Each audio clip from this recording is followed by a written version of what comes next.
New ইয়র্কের নতুন mayor Zohran Mamdani দায়িত্ব গ্রহণের প্রথম দিন থেকেই ব্যতিক্রমী সিদ্ধান্ত নিয়ে আলোচনায় এসেছেন। ব্যক্তিগত গাড়ি ব্যবহার না করে তিনি সাবওয়ে ও গণপরিবহনে যাতায়াত শুরু করেছেন, যা সাধারণ মানুষের সঙ্গে একাত্মতার বার্তা হিসেবে দেখা হচ্ছে।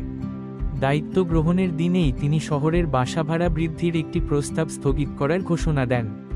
তার মতে, বর্তমান অর্থনৈতিক পরিস্থিতিতে সাধারণ মানুষের ওপর বাড়তি চাপ সৃষ্টি করা অমানবিক এবং অন্যায্য। এক বক্তব্যে মামদানি বলেন, নিউ ইয়র্ক সবার শহর, শুধু ধনীদের নয়। বাসা ভাড়া এমন হতে হবে যেন সাধারণ মানুষ শহরে টিকে থাকতে পারে। তার এই সিদ্ধান্তকে ভাড়াটিয়াদের অধিকার রক্ষায় সাহসী পদক্ষেপ হিসেবে দেখছেন বিশ্লেষকরা।